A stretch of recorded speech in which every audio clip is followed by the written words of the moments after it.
Nós estamos aqui hoje para lançar oficialmente as redes sociais das editoras Attic e Scipione.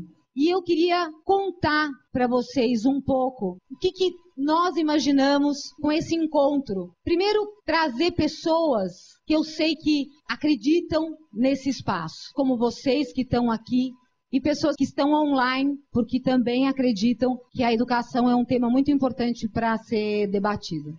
Eu tenho aqui do meu lado dois convidados muito importantes para a educação que vieram aqui colaborar. Eu estou com a Cláudia Aratangi, que é diretora da Fundação de Desenvolvimento para a Educação, da Secretaria de Educação, diretora de projetos especiais, e estou com o professor Eduardo Chaves, professor aposentado da Unicamp, professor da Unisal e consultor. Vou pedir para a Cláudia abrir as apresentações de hoje com a visão dela sobre essa relação entre educação e redes sociais. Essa iniciativa de fazer um evento sobre redes sociais em rede, acho que é muito coerente com o espírito da coisa e tem a ver com o que eu vou falar. Bom, então eu escolhi alguns pontos que eu acho interessante para a nossa discussão. Primeiro é o seguinte, já faz algum tempo que a gente parou de dizer que o trabalho do professor é solitário. Cada vez mais os sistemas públicos, as escolas, os próprios professores têm buscado construir práticas de ensino coletivamente, de modo que o todo, o grupo, apoia o professor e o professor colabora com essa construção do grupo. Assim, o trabalho é uma discussão que não é mais solitária, não é isolada, não é mais descontextualizada. Quando a gente coloca isso em rede, a gente amplia essa possibilidade de construir as práticas e os conhecimentos coletivos. A gente sai dos universos restritos e familiares das escolas ou dos sistemas mesmo e passa a conhecer realidades distintas e distantes.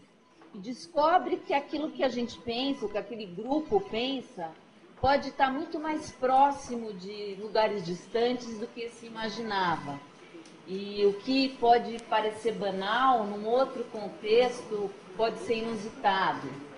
Então, a discussão ela se diversifica, ela se amplia, ela se universaliza e se particulariza ao mesmo tempo. E a gente assim vai construindo um conhecimento mais amplo. Bom, outra coisa que eu acho interessante é que tem uma discussão, eu trabalho muito com a área de alfabetização, a gente sempre fala, não só na área de alfabetização, mas na educação em geral, de trazer as práticas sociais para dentro da escola, ensinar os objetos de conhecimento com as suas práticas. E principalmente, a gente discute muito as práticas de leitura e escrita. Mas agora nós estamos com uma questão que é muito mais complexa. Nós estamos com as práticas de comunicação. Não dá mais para chamar só de leitura e escrita. E os professores, os educadores precisam ficar imersos nessas práticas. Eles precisam participar dessas práticas, eles entenderem. E aqui vai uma ressalva. A escola sempre tem a tendência de retirar, a escola, a educação, tem uma tendência de retirar os objetos do seu contexto, de tirar o sentido social para trazer dentro da escola e transformar em objeto de aprendizagem. Isso é muito ruim, porque acaba distanciando o objeto da sua função e acaba às vezes sendo um conhecimento pouco útil. Isso está mudando, a gente está nessa busca de trazer as práticas. Mas, na verdade, essas práticas que estão ligadas às redes sociais, à internet, elas são quase assim inescolarizáveis. Porque, no momento, vocês me perdoem o neologismo, mas acho que eu não encontrei palavra melhor. a gente não consegue aprisionar essas práticas. Aprisionar, pôr numa caixinha, tirar ela do contexto, aprisionar, pôr numa caixinha, dividir ela em pedacinhos menores, do mais fácil para o mais difícil, para daí ensinar. Se for fazer isso, a hora que terminou de fazer isso, já mudou a prática, já mudou o tipo de texto, o tipo de comunicação. Então, isso é uma coisa boa. Acho que obriga os educadores a ter uma nova relação. Uma relação de realmente entrar, usar, aprender no uso, e com esse uso aprender em rede, e com isso aprender a usar isso na aprendizagem, no ensino e na aprendizagem dos alunos. Então, acho que essa é uma mudança importante, nós temos muito a ganhar com isso, e o caminho é esse, é mergulhar nessa rede, viver essa rede para poder entender e construí-la ao mesmo tempo, nos tornando mais flexíveis e aptos para a gente não ser arrastado por esse tsunami, mas surfar bem em cima dele. É isso.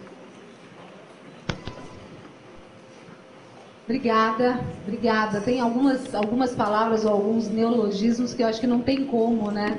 Acho que a internet traz tanto disso pra gente, essas novas comunicações, a gente tem trabalhado tão forte nisso que essa escolarização que a gente faz da vida e transformar em objetos de aprendizagem. Acho que em tecnologia tem tanta gente que brinca com os meus objetos de aprendizagem quando você tenta transformar tudo em componentes. São palavras fortes que no final a gente tem que revisitar. E acho que você falou coisas como construção de conhecimento, questões num olhar mais amplo e mais particular das pessoas, essas habilidades que não são mais de leitura, de escrita, mas de comunicação, né? Que são recortes tão importantes do que a gente tem que trabalhar. Professor Eduardo, vamos lá? Vamos lá. As redes sociais estão aí, não é à toa que Facebook tem 600 milhões de membros, de participantes em um pouco mais de 5 anos, mas a educação ainda não se sente totalmente à vontade lá dentro. A gente usa Facebook e outras redes para trocar informações, compartilhar informações, disponibilizar fotos, comentar notícias do dia e coisas desse tipo, mas há muito pouco ali até agora que pode se caracterizar como educação. Então eu queria fazer uma distinção no início entre o uso da tecnologia que suporta, sustenta, replica aquilo que a gente já fazia sem a tecnologia e o uso da tecnologia que nos permite fazer coisas que não seriam possíveis sem a tecnologia. E eu queria voltar cerca de 2.500 anos para Sócrates. Né? Sócrates foi um grande educador, né? Foi tão bom que até resolveram matá-lo. E ele educava na praça, não tinha escola, não seguia um currículo organizado, ele esperava as pessoas chegarem até ele e conversava com elas, discutia, era um método dialógico. Ele não se intitulava um educador, não se intitulava um professor, ele se achava equivalente a uma parteira. Quem aprendia, quem se educava era o interlocutor dele, ele apenas ajudava a pessoa a conceber suas ideias, a parir suas ideias, por assim dizer. Era um método personalizado. Ele não discutia a mesma coisa com todo mundo, ele partia dos interesses, das necessidades, das questões, das perguntas, das inquietações, das indagações de cada um e prosseguia a partir dali. Foi um grande educador exatamente por causa disso. Cláudia mencionou práticas inescolarizáveis. Eu gostei muito do conceito, porque a prática de Sócrates pode ser considerada uma prática pedagógica inescolarizável. É muito difícil você imaginar uma escola funcionando nesses princípios socráticos de educação personalizada, um professor para cada aluno, discussão a partir dos interesses dos alunos. Assim que a escola se expandiu, e na época assim que a educação se expandiu, na época de Sócrates, apenas os homens não escravos eram educados, nem as mulheres eram educadas. Assim que ela se expandiu, essa educação personalizada de um professor para cada aluno se tornou impossível, né? Se tornou uma prática impossível. E o que nós inventamos a partir daí? Uma educação em que um professor se comunica com vários alunos. E a partir dessa necessidade, a educação foi se padronizando, a educação foi se homogeneizando, foi se tornando uma camisa de tamanho único que todo mundo tinha de vestir, a despeito de seus talentos naturais, de seus interesses, de suas inquietações, de suas perguntas, de seu projeto de vida. E nós temos essa educação até hoje. E até hoje foi impossível a gente adotar a prática socrática da educação em escala. Agora, com as redes sociais, nós temos a possibilidade de lidar num ambiente amplo com as indagações e as inquietações, os interesses de cada um. Não vai ser um professor profissional para cada aluno, mas sempre vai haver numa rede social alguém que pode se tornar interlocutor de alguém que está com um problema, tem uma questão que não sabe resolver, tem um problema que gostaria de solucionar, e haverá uma educação na vertical em que todos, para citar o Paulo Freire, que foi citado no vídeo, em que todos se educam uns aos outros, em que não haverá um educador educando, mas todos se educarão uns aos outros em comunhão, mediatizados pelo mundo. Interessante essa última frasezinha do Paulo Freire.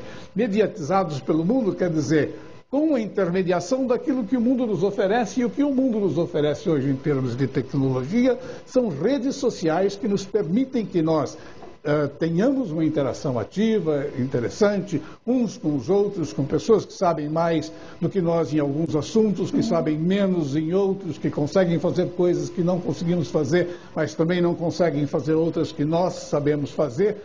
E com isso, nós temos a possibilidade de criar ambientes de aprendizagem realmente amplos, de interação intensiva, que contribuem para a educação de cada um.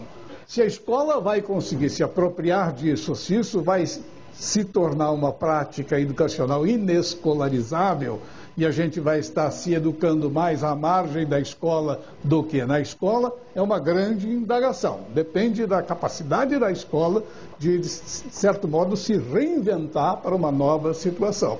Mas eu acho que o desafio está lançado. Essa é uma coisa que sem a tecnologia seria absolutamente impossível, não é? Ter algo que é pessoal, personalizado, mas em escala até mesmo global.